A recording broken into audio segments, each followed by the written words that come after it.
I think everyone will agree that a razor scooter to the ankle is pretty much worse than the death penalty. I would rather be kidnapped, beaten, and waterboarded by Russian spies before I have to take another razor scooter to the ankle. Nothing's worse than that fear of not knowing if you're going to land a kickflip or if your ankle's going to be dragged to the fiery depths of hell. So naturally, I want to make a game where every time you take damage, one of those little metal demons just destroys your ankle. Put some real stakes on the line rather than just, oh, boo-hoo, I lost my checkpoint. No, you mess up, your ankle's gone. Now, I told people about this idea beforehand, and they had several questions you're probably asking yourself. Are you okay? Who hurt you? Honey, why didn't we stop at 2 children? But I assure you, I know what I'm doing.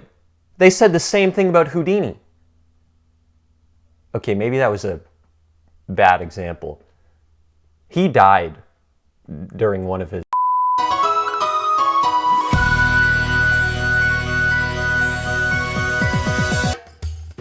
The first order of business is seeing if I can still do a kickflip. Seeing another one of these scooters was akin to seeing an abusive ex-lover. The memories and trauma go hand in hand.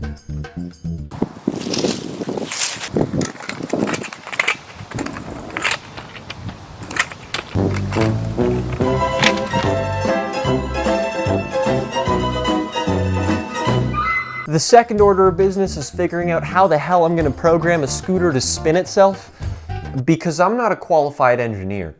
Idea number 1, use a stepping motor and lots of duct tape. You can get these beginner Arduino kits online that come with these really small programmable stepper motors that suck. It's not strong enough to spin anything, really. For such a small motor, it's a really big disappointment.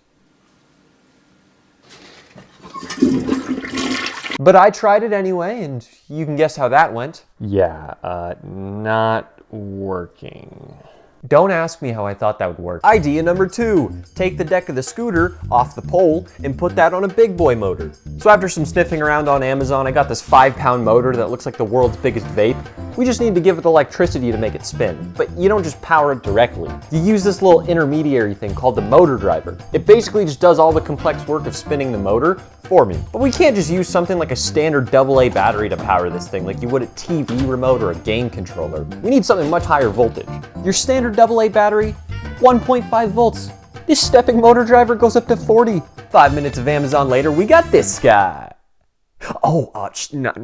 I mean this guy. A variable power supply, 60 volts, 5 amps. I know that means nothing to you guys, so let's just say enough power to fry the motor and me at the same time. I know robotics is made out to be insanely complicated, but it's actually really simple to get all these pieces working together because each piece I mentioned just has wires and the motor driver tells you where to plug them in. So we can just, for the power and just for the motor and fuck! After I put out the fire on the motor, and the inner fire burning deep inside of me, I manhandled the scooter like a gorilla to harvest the deck.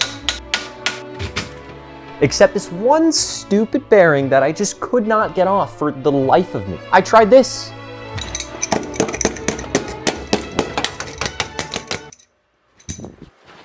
I tried this.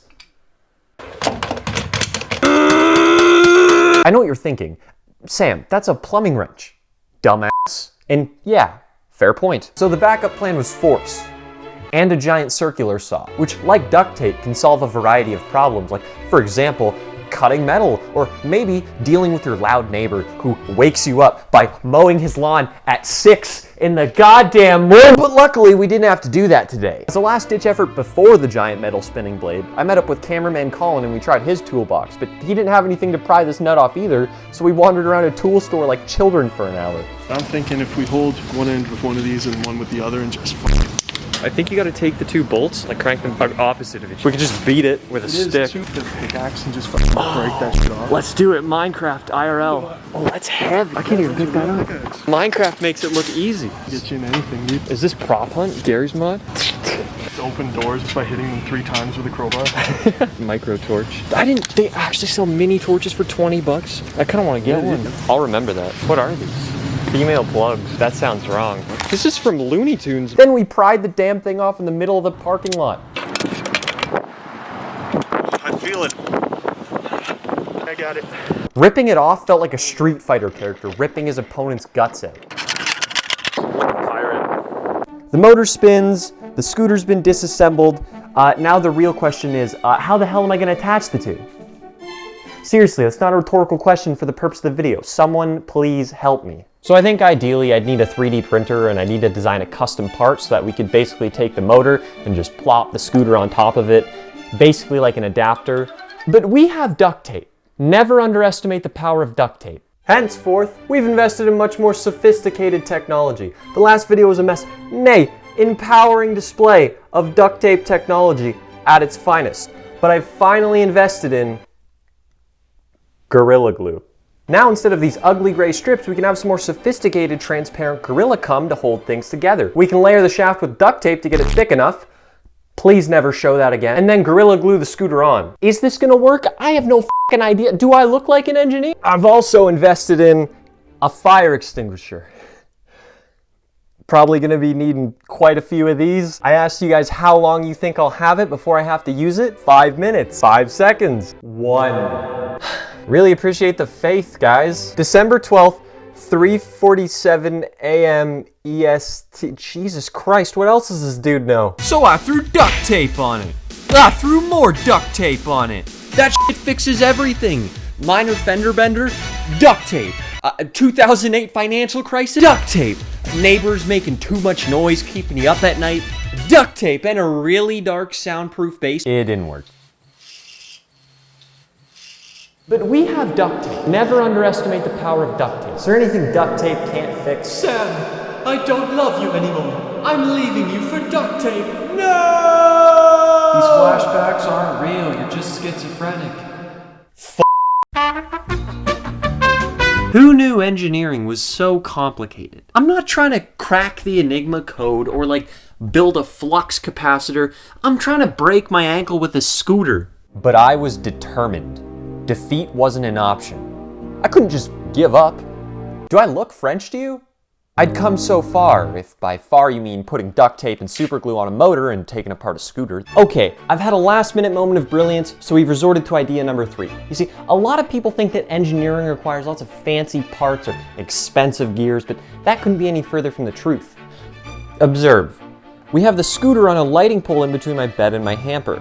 Then the deck rests on this linear actuator that moves forwards and backwards. If it moves backwards, it releases the scooter, which uses this kind of underground physics concept. I don't know if you heard of it. It's called gravity, which lets the scooter fall and hit your ankle at 9.8 meters per second squared. And then there's a string duct taped around the deck, which runs back up to the motor from before that's been duct taped to my desk with a wallet super glued to it, which then winds back up and resets it in between hits. If none of that made sense to you, basically, I'm really lucky I have free healthcare because my ankle's really in for it.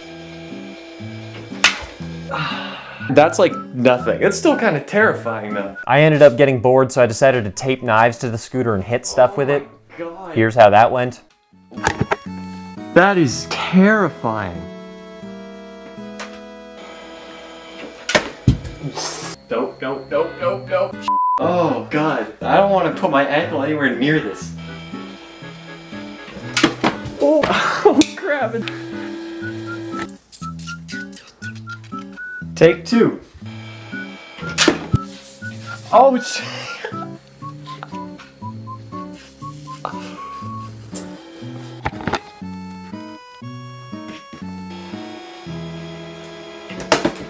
like a tiny little sliver there. That is indeed scary. 3, 2, 1. Now that we have this borderline criminal weapon at our disposal. Oh, God damn. You're probably asking yourself, what game are you gonna use so when you get hit, the scooter hits you? Great question, theoretical YouTube commenter. We're using something polished with a lot of time put into it. Something that puts Grand Theft Auto and Skyrim to shame with its next level graphics and design. Scooter attackers. It's a simple parkour game that takes place in the scooter dimension where you have to escape the scooter attackers, these guys, spinning scooters via these 3 levels. If it sounds like I came up with this idea in 30 seconds, it's because I did. If it looks like I made it in 30 minutes, it's because I did. The only thing left to do is actually play it. All right. This is more stressful than childbirth. All right, on the count of 3. 3, 2, 1, go. I gave them speed boosts so they randomly speed up, so you gotta dodge them like that. No, not already. Oh God. Okay, okay. That's not fun. Get it over with. Oh god. Why did I even create this? This is stupid. I played enough Minecraft parkour as a kid to not mess this up. Shit. No, I can't even get past the first level. Oh, I didn't even do that intentionally. That just fell for no reason. I really should have made this easier. Oh! Oh, ow. That barely hit my ankle, but that's still hurt. Okay, here's like the worst part. If I f this up once, oh no. Ow! I hate my life. God damn it, dude. I literally developed this. I should, there you go. Oh my god. Oh. God. This rope is about to snap any second. We can do this. We're the one. We did it! Okay, we just gotta get past these Oh, okay, level 2. Oh, I gotta go around this side. Did I program him right? He doesn't give a shit. My programming is kind of saving me. Nope, nope. Look at these schmucks. Okay, one of these platforms is non-collidable, and it was that one. I hate this game, and I developed it. I'm shaking, I can't play. My ankle's shaking a little bit too. That's for a different reason. That's because of a giant metal bar. These guys are, okay, I forgot to program these. I didn't forget to program him. Last level, this is it. What is that guy doing? How do I get lost in my own maze? Oh, not that way, that's for sure. Oh! Oh! Oh! It's the end. I don't even care. I don't even care. Oh! We did it. Okay. There's just a random assortment of sweat down my shirt. Look at the sweat stains. Well, you watched this far, so I hope you enjoyed my suffering, you sadistic piece of shit. If you want to see more content like this before we're all incinerated by global warming, consider subscribing. I'd really appreciate it. I guess the lessons learned in this video are, don't give up, and my ankle hurts. Thanks for watching, guys. Peace. I pick up stuff like this and judge it now off of that surface finish. So you know you're getting old. You could tell that's done with an end mill sideways like this. They shouldn't have done that. Bad finish, man. Lame. Not even grinded.